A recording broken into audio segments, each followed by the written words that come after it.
Halo, selamat siang. Saat ini kita ada seminar online dengan Buchi Indonesia dengan tema New Technology Chromatography di Green Laboratory. Pada kesempatan kali ini, tim kami Stefanakos sebagai Regional Product Manager Chromatography akan memberikan materinya. To shorten the time, please shorten, Stef. Hey, Stef. Yes, hello, can you? Yeah. Okay, you can start. Okay, thank you very much. Thank you. Thank you very much. So, welcome everyone. Thank you so much for having me speak to you all today regarding the Buchi chromatography and our technologies. We've called it Buchi Chromapedia. Now, this is me. I am based in Melbourne, Australia, and I am the chromatography manager for the region. I also look after evaporation. So when you have your natural extracts and you purify them, we should also be able to help you evaporate them and dry them down for you. A little bit of history regarding chromatography. It was invented by Mikhail Tsvet, an Italian-Russian. He was a botanist. So he was actually already looking at natural product, natural extracts. And what he wanted to do was to actually take his leaves and take his compounds and separate them up. So it is his technique that we all now follow with various applications, but it was him over 100 years ago using a solid phase and a liquid phase to separate out his pigments and his natural products and natural extracts. So back in 1903, it would have been a very simple type of system, as you would see a column with a bulb to hold the solvent. And you would slowly let the bulb, the valve go, and the solvent would slowly drip, and you would collect everything to get your separation. So in 2020, what we see now is an automated system. We have a reservoir for the solvent, we have a pump, we have detectors, we have a place for the column, we have our collection valve, vials, and we also have a waste if you don't want to collect everything. So the Buchi systems that have evolved over the years, from back in 77, they had the fraction collector.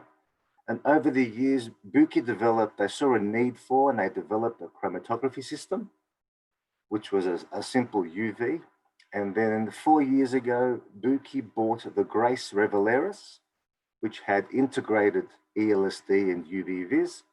And the beginning of last year, Buchi, that is, developed their own system and started building it themselves in Switzerland.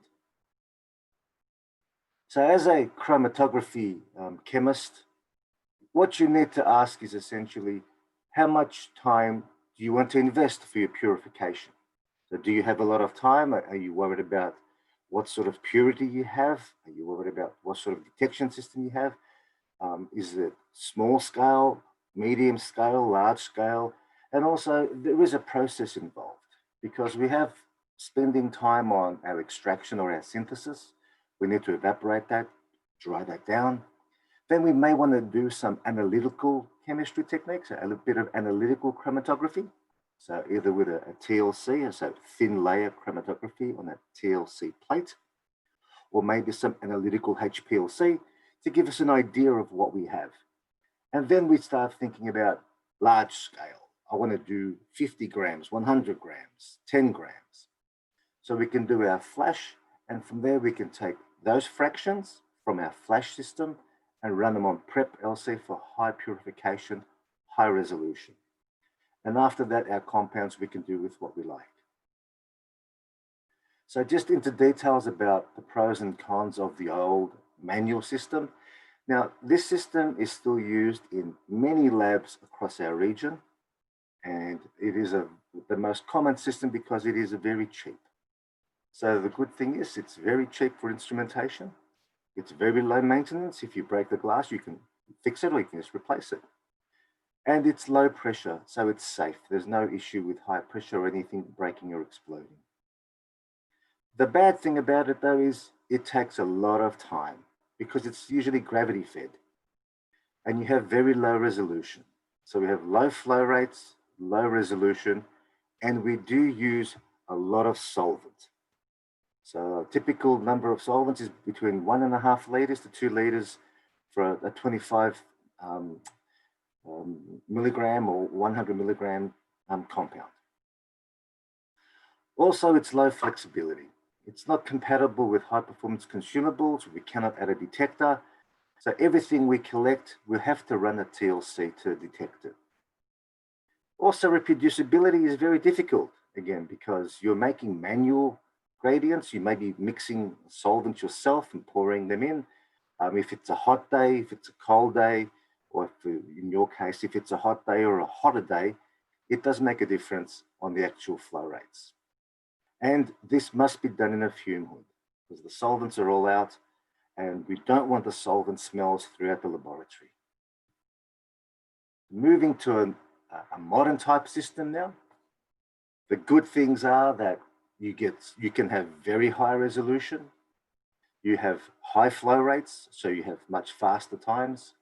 You can totally automate these systems. So the Buchi system can be totally automated. We just will load the sample, hit start, and walk away, and come back in 20 minutes, and you have your complete separation and all your collections are done. And we have very low solvent consumption because we have the capability in our software to run the flow rate that's required for the time duration that's required to get your separation done. So we're not wasting any solvent. It is also very highly flexible. We can have a large variety of consumables. We can have small columns, 4 gram, 3 kilogram columns for very large scale, and we can have various types of detectors. And the conditions are very stable, and we can actually have very high reproducibility. Also, we have an exhaust where we can actually have the system outside of the fume hood, and we can easily pipe the exhaust into a fume hood or put it close to a fume hood where it all comes out. The only downside, I guess, is that there is a fair bit of cost involved to actually purchase the equipment. But the Buchi system for maintenance, it's once a year, you may need to change a valve or you may need to change a seal. So the maintenance costs are there, but they're not very high. But consumable costs are also there as well. So it's not just bulk silica that you would get. There is a consumable cost for the vials, I guess, and also the cartridges. But our cartridges are not single use. Our cartridges you can use 5-6 times if they're silica, and if they're a bonded type or reverse phase silica, you can use them 30-40 times. So the cost does decrease. I would like to compare now an open column versus a flash column. And the time difference is not only thing that is important for us here. An open column would take 34 minutes, so over half an hour. And using our automated, a previous system, an older system, a Sepacor system, it would only take 13 minutes. But that's not just the benefits. I want you to pay attention to the actual vials. You'll see that in A with an open column, the vials are not very distinct. There is a bit of mixing involved, so the resolution is not that great. You can see on the Sepacor separation that there is definitely peaks collected and there is definite baseline in between those two signals or those two peaks. So that's why we can get much better separation on automated systems because it's higher pressure and we can actually run small particle silica as well in the cartridges, which we'll talk about soon. Also with automated flash and prep as well, so flash and prep our systems, we can have different sorts of detectors. The most common detector in everyone's system is the UV vis. So you can range from 200 nanometers to 850 or 800, and we can have a definite wavelength that we can choose for our compounds. Unfortunately, you can't pick up everything on the UV vis. So Buchi has incorporated an ELSD. That's the second on the list. And ELSD is an evaporative light scattering detector. And this picks up all compounds, whether they have a chromophore or not. Other detectors we can see in PrEP and also HPLC is obviously the mass spec detector for determination of the type of compound you have. We compare it to a database. So again, that's more analytical. We also have refractive index for sugars, polarizing compounds, and we also have fluorescence. But the most suitable for flash and prep applications is UV vis, ELSD, and sometimes mass spec. Refractive index detectors are not compatible with gradients because as you change the gradient or the constituents of the compound of the solvents, that detector will actually have a drift. Regarding UV detection, our system, this is the screen from the Buchi system, and we can select 4 UV vis lines, and we also have UV scan. So the UV scan will give us an actual complete spectrum of all the wavelengths throughout the entire run. So on the screen here, we'll see that there's 2 distinct peaks, but there's also a green one to begin with no UV. That's the ELSD. So this is what our UV scan will look like. We can get a very good idea of our peak purity by seeing what the signals are across the time and the complete wavelengths that we're scanning.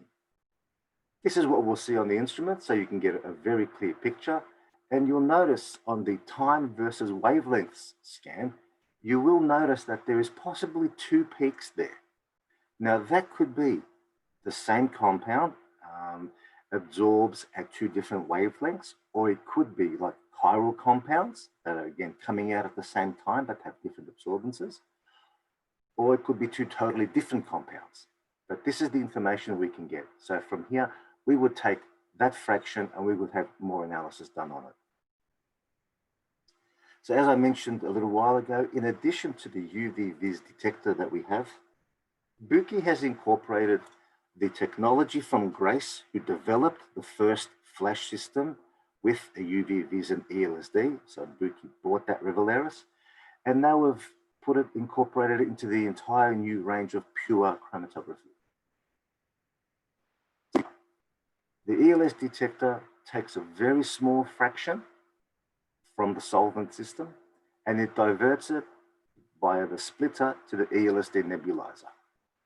The amount of solvent that we use is 30 microliters per minute. That flow to the ELSD nebulizer is independent to the flow of the system.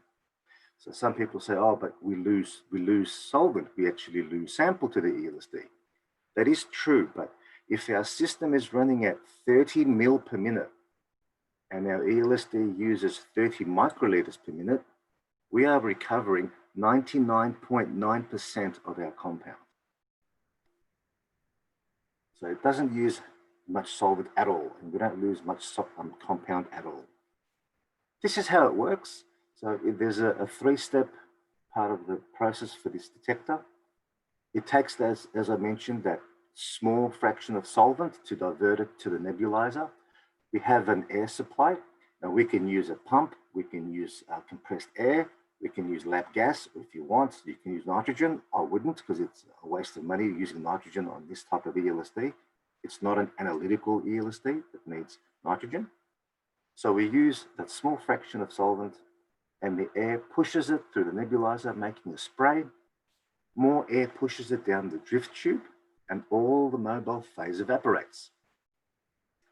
As the mobile phase evaporates, it leaves behind our compound. And that's where the compound passes through a laser and a detector. And when the detector hits the compound, there's a bit of a scatter and it hits the detector. The biggest advantages for ELSD detectors is that we pick up everything. So we pick up chromophores and non-chromophores. And we can also see any impurities in our system. Some people with synthetic chemistry, they would have some degraded compound, they might have starting material, and they might have their actual product. And we would pretty much pick up everything, whether they had a chromophore or not. Also, the ELSD, the signal on the ELSD is relative to the amount of compound going through the detector. So it doesn't rely on UV absorption coefficients. It's the more compound, the more sample is there, the bigger the signal. The biggest benefit also for me is that we can use any type of solvent as long as it evaporates, as long as the solvent is sort of volatile. any sort of solvent can be run through our system, and we can just use the ELSD only if we wanted to. So if we're adding a solvent during a gradient run, because we're allowed to use 4 solvents during the same run, and we select 2 of those solvents. So if solvent number 4 is actually very UV active, we would just rely on the ELSD signal to get that part of the separation. So we're not restricted on the type of solvent we can use. Also, as I mentioned a moment ago, we collect more than 99% of our sample. So when the system's at 30 mil per minute, we're collecting 99.9% of our sample. Now, there are some definite compounds that must have the ELSD to actually detect. And for our case, again, with natural extract in green labs, I use natural products. You would have any sugars, any carbohydrates, any vitamins, any oils, lipids, essential oils. So again, natural products, and of course, polymers and steroids. So they have no UV signal. Again, this is the same scan as before. You can see that we have detection with just ELSD, and we also have ELSD with UV-Vis. And you can see on the green trace that the largest part of the compound is actually the 3rd peak, and you see that's where we have most of our compound. It's the largest ELSD trace. So that 1st peak is actually cholesterol, and cholesterol does not have any UV absorbance. So we can use UV-Vis, UV-Vis plus ELSD, or just ELSD, depending on our application. I like to use all the detectors on it at the same time. A lot of people ask us, how can we improve our resolution? So how do we get nicer resolution to get a bit more baseline between those peaks? There's a few things that affect our resolution. And again, in a natural extract lab, we would have so many different compounds in the same sample, and it can be quite difficult to separate those compounds. So our biggest effect on the resolution for us that we can contribute is by selecting the right mobile phase and the right stationary phase. That'd be the biggest impact. Then we would be selecting the sample size, how much of sample loading we would put onto the cartridge, and we can select the particle size, the particle shape, and we can select the flow rate. So that would actually give us a medium impact on our resolution. And mobile phase strength, that's a bit more of the chemistry. I think we're sort of have our hands tied with regards to mobile phase, because we need to pick a mobile phase that our compound dissolves in. So we need to find out what sort of mobile phase the compound will dissolve in. So the sort of chemistry that we have available, we have our normal silica, which is 90% of the work that we do in natural extract labs. We have C18 for reverse phase and bonded silica. We also have amino, diol, and for compounds that are pH sensitive, because any type of silica stationary phase is acidic. So if your compounds are very sensitive to acid, we can use alumina. And we have alumina in normal, in acidic, or in basic. So normal alumina is what we would use for that. Again, the parameters affecting our efficiency now, we can change the velocity, the flow rate. And again, we have an impact on particle size. We can pick the particle size of our silica. We can pick the pore size of our silica. And again, we can do the sample load on the column and what sort of concentration the injected sample will be. Now, looking at a run that we've done with the same compound, but different type of silica cartridges, you can clearly see in the bottom scan, the 15 micron particle size gives us much more resolution. Now, why you might say, why don't we use 15 micron all the time? The 15 micron particle size is what I would use for a trickier separation, because that cartridge does cost a little bit more. Now, for our basic run to actually get our main fractions, 50 micron does the work very well. Now, we have so many different types of cartridges There are about 170, over 170 cartridges that we have, and they range from 15 micron in the select range on the far right up to 50 micron. And we also have irregular and spherical. So there's all the chemistry there. So silica, C18, aminodiol, alumina, neutral, basic, and acidic. We also have wide pore C18 for our peptides. We have C18 aminodiol in the select range, which is a very, very small particle size. Another big fact from increasing our resolution is what sort of injection we do. How do we introduce the sample? On our systems, there are two ways in flash and one way in prep. In flash chromatography, we can inject a liquid sample, as you see here, directly onto the column. And then you would actually start the run and you would get your separation. My favorite method is using a solid loader. The reason I would use a solid loader is it's less messier and we do get a cleaner run and we get a much better resolution, and you actually get really good banding in your cartridges. The reason for that is when we use a solid sample, we've added support material. So the way we make the solid sample is we have our compound, we dissolve it, we throw in bulk silica, usually 10% compound, 90% silica, loose silica, and we don't just mix it, but we dry it down with the silica. So that compound will be adsorbed into that silica sphere, which is like a sponge. Once it gets absorbed into that sphere, all the oily extracts or compounds that stay at the bottom of your TLC, they will stay inside that silica bead, which means our cartridge will stay cleaner and we get a much neater separation. So this is shown on this screen where we've actually done a liquid injection on the top one and a solid dry loader on the bottom.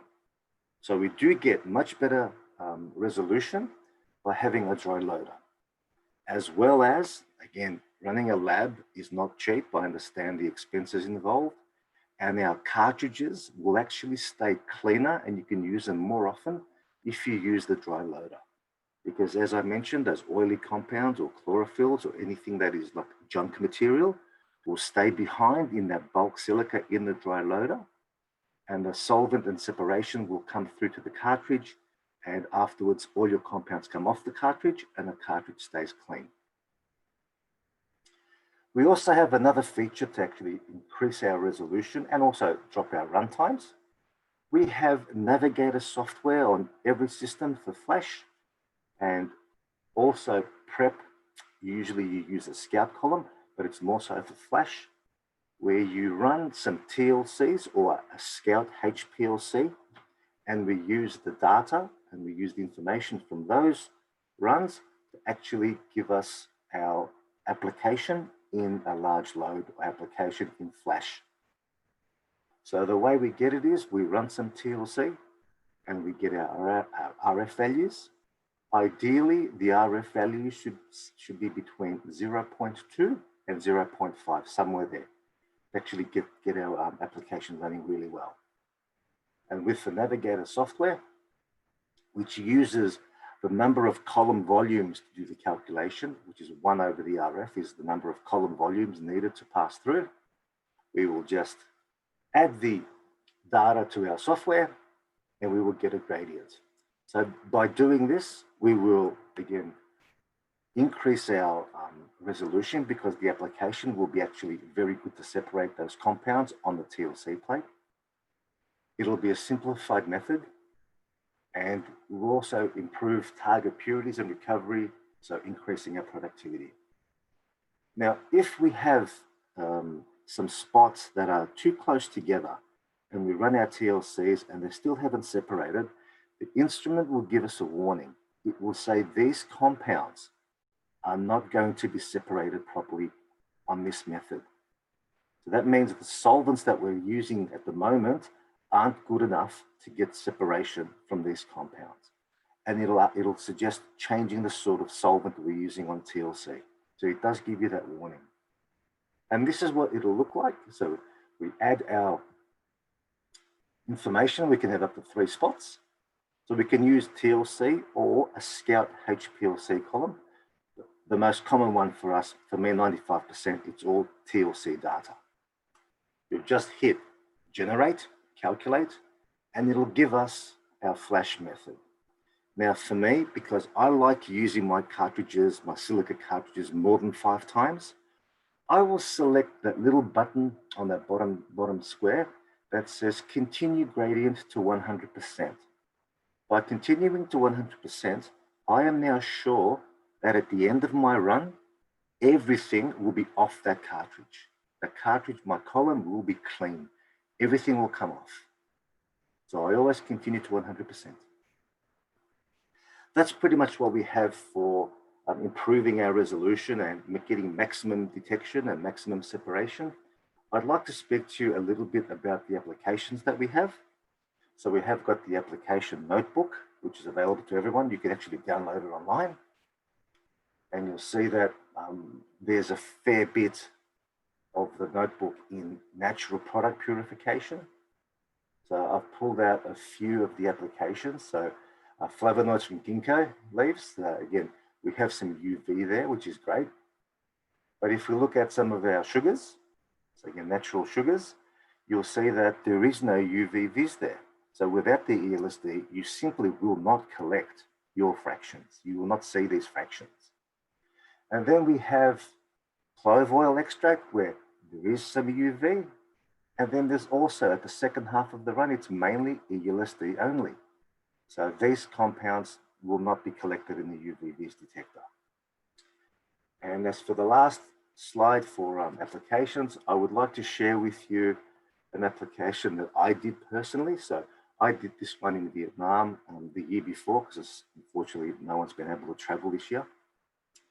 This application, you will notice that there's quite a few green ELSD peaks that show some separations, and all those peaks were captured and separated. The bottom line, all those different colors is different fractions in different tubes. Each fraction goes to its own tube. And you'll see that there's 3 or 4 peaks with ELSD that is just only separated by ELSD.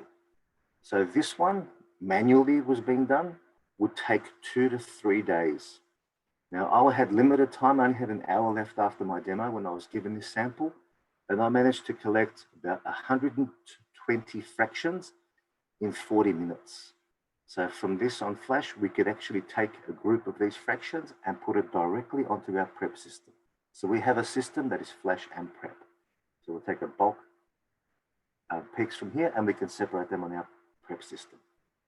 So for your tasks are to find out what sort of system or what sort of suitability is, how much of a sample do you have? Is it 1 gram? Is it up to 300 grams? We can do both. We can do very high separation, very high purity, or 95% peak, 95% purity in flash. So the type of purification. And again, we have the choices. Do you have a difficult separation? Have you got overlapping peaks? So you can use 5 micron, 15 micron in prep, or you can use 15, 30 micron in flash, up to 50 micron. And again, you can decide, do you only have UV vis compounds? A lot of people have told me yes, but when I've put it on our instrument with UV ELSD, we get multiple ELSD only peaks. So your detector, you can select the sort of detector you have, ELSD with UV vis or UV vis only. And the systems that we have, there are 5 different systems. I have to say the most common system at the moment in our region, in Southeast Asia, in Vietnam, Indonesia, Philippines, Singapore, the entire area, is the C850. It has been very popular, and the C815, which is ELSD, UV vis in flash for the 815, and ELSD, UV vis, flash and prep together on the same system. And with a flick of a button, we can switch between flash and we can switch between prep. So you need to decide how much of a compound, how much time do you want to spend, what sort of purity do you want, and what sort of solvents do you want to use. And that ends my presentation. Thank you very much, everyone, for your attention. I hope you found it very informative. This is the details for our Indonesia Buchi office. And please take these details down. And if you have any questions, I look forward to seeing some questions. So, Hi, Stef. Shall I stop sharing? Hi, Stef. Yes, I can hear you. Okay, there is question. You can see from Q&A, or I can read yes, for you. yes. Yes. Okay, the capacity of the Buchi preparative chromatography depends on the column, because we have multiple types of columns. So the system, no limit. We have no limit on the system. We have no limit on our prep. We have no limit on our flash. The only limit we have is by the size of the column or the cartridge. So a typical prep column would be a 1 gram loading. But if you have a very large prep column, which we do have, you can have 3 or 4 or 5 grams. Uses the symptom using high or low. We can use high or low pressure. Low pressure is flash. That goes up to 750 PSI, so 50 bar. And that's, again, the cartridges have to be rated. And our high pressure system is our prep system, which goes up to 300 bar. And I've actually run it to 4,500 PSI. So depending on the separation you want and the purification percentages that you want, if you want ultra pure compound separation, you'll need to use high pressure system that we have, the 850 or the 835. If you want lower pressure, lower resolution, again, low resolution means 95%, 96% resolution, you can use the lower pressure system.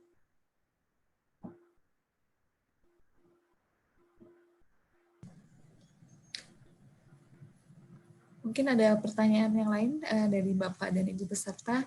Mungkin kalau misalkan pertanyaan dalam bahasa Indonesia nggak apa-apa, nanti saya akan bantu translate ke Mr. Stef.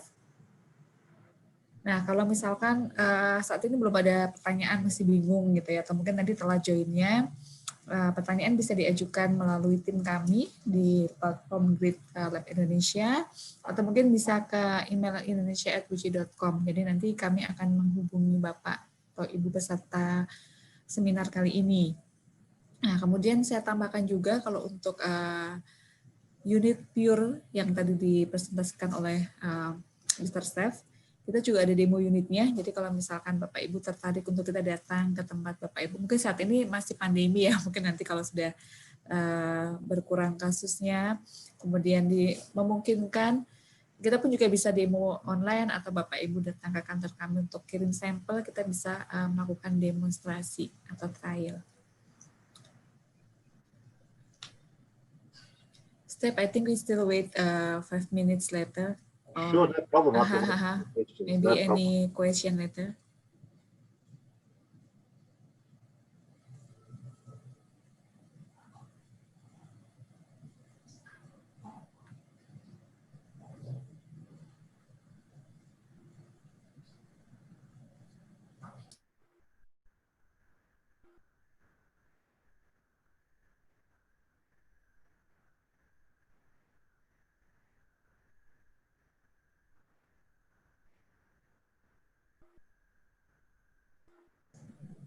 Hi, Stef.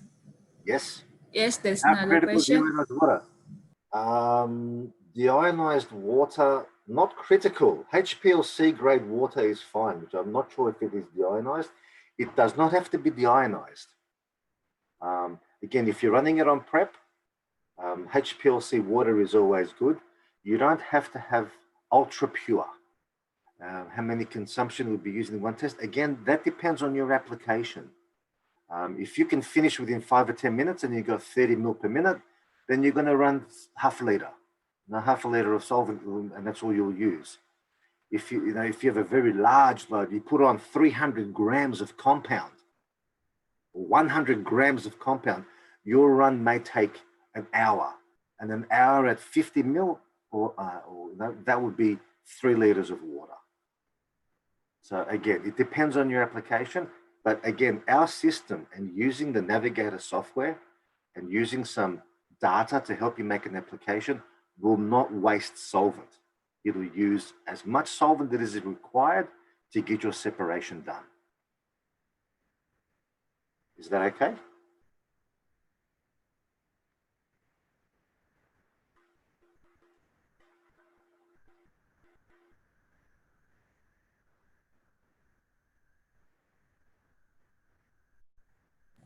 Okay, we still waiting for another question.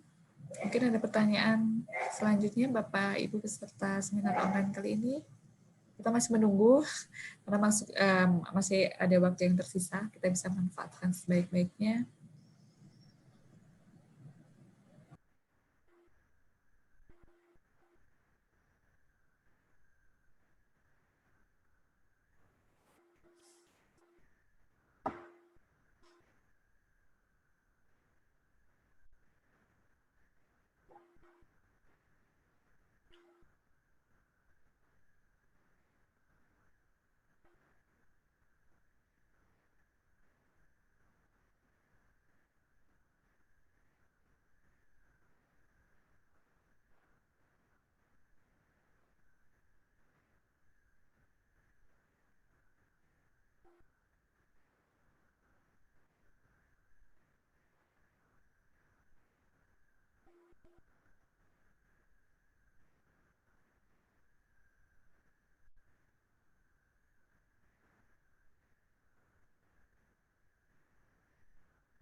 We have a few more minutes. If there's any sort of question, hard, easy, any query about the ELSD, if you have a question, if you have any sort of question, a lot of people ask about the ELSD. Because some people have used the ELSD in HPLC and they ask me, does it have to have heating? Does it need nitrogen? No, our ELSD is not an analytical ELSD. But again, it is extremely powerful, extremely sensitive. We only use 30 microliters per minute.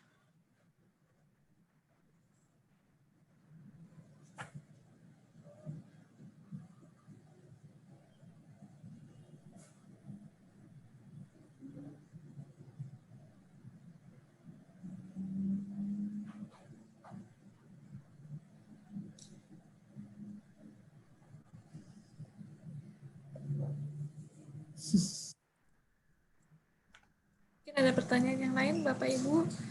Mungkin tadi ada yang nanya untuk materi ya. Untuk materi nanti akan kita share dalam bentuk PDF. There is conductivity range. Yeah. Nothing conductivity again. We're not using any sort of detector. The conductivity range of water to us is irrelevant. Again, it's all about the separation. If you're using the water in your TLC and it works on TLC, then it'll work on our instrument. The conductivity range would only affect a conductivity detector or an ionizing detector, which we do not have. It's only UV-Vis or ELSD. So yes, conductivity, not relevant for our system.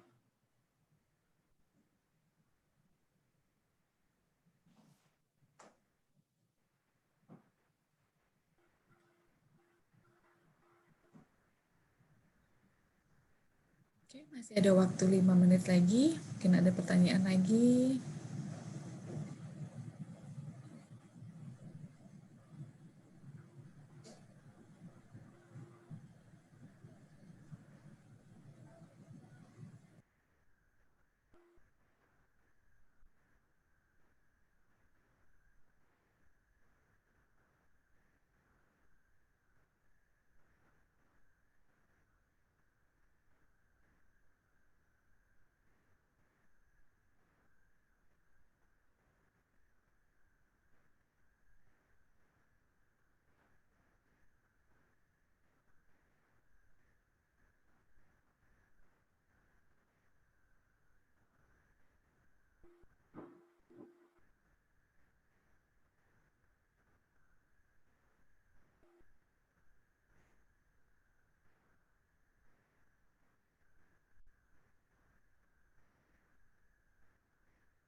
sharing.